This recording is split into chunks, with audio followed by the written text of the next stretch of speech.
Hello students. आज हम differential equation solve करना सीखेंगे। अगर आपकी इक्वेशन इस फॉर्म की है जिसमें क्या है D square minus 5d+6 outside y is equal to e raise to power x.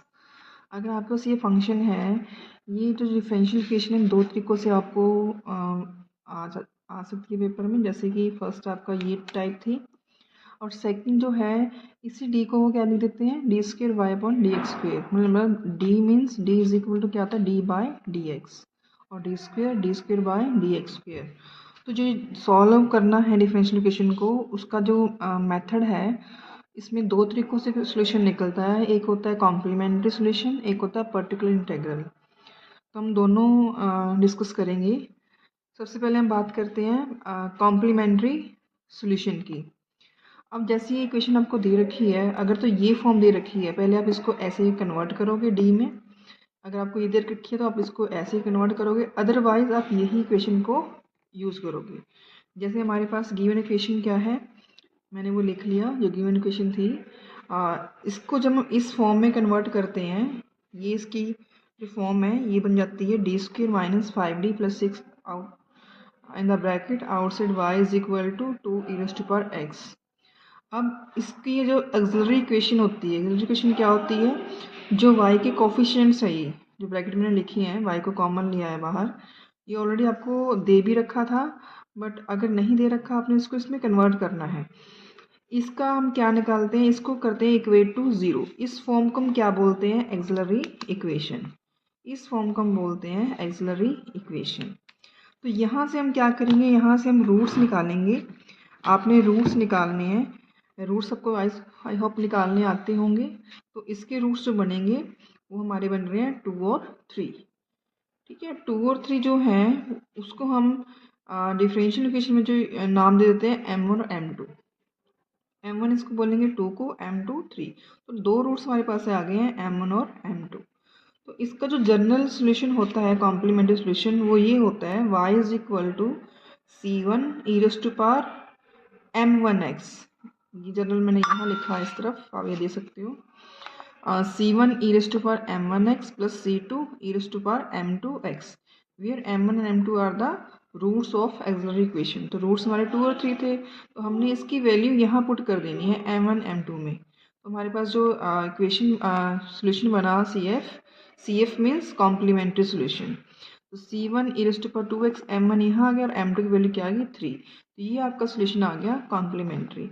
अब हम बात करेंगे पर्टिकुलर इंटीग्रल फाइंड कैसे करते हैं। To find the particular integral, इसका जो जनरल फॉर्मूला होता है वो क्या होता है, वो होता है टू, ये अगर मैं आपको बताऊं इस फॉर्म में, अगर आपके पास x क्या है, इस x की वैल्यू मीन्स x कौन है, जो राइट हैंड साइड आपकी वैल्यू है। मेरे पास राइट हैंड साइड क्या वैल्यू थी, हमारे पास थी 2 e raise to power x, यानी कि एक्सपोनेंशियल फंक्शन था हमारे पास। अगर आपके पास राइट हैंड साइड में एक्सपोनेंशियल फंक्शन आता है, मतलब x की value e raise to power a x है, तब आपने इसका पी आई कैसे निकालते हैं।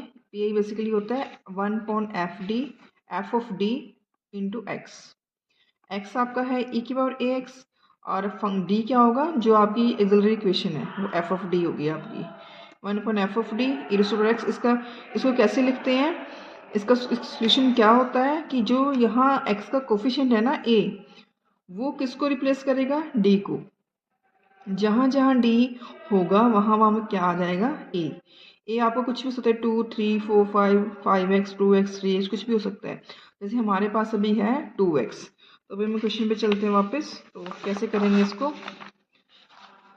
ये मैंने जनरल फॉर्म लिखी हुई थी इसकी कि 1/ft e raise to power x क्या होता है 1/f ऑफ a, यानी कि d को रिप्लेस कर दिया a ने, e raise to power ax। अब मेरे पास जो x था ax था वो क्या था, ये 1x, यहाँ a की वैल्यू क्या बन गई 1, क्योंकि e की पावर x ही था, तो x का तो कुछ भी नहीं था तो क्या मानेंगे उसको a, तो a की वैल्यू क्या बन गई यहाँ पे 1।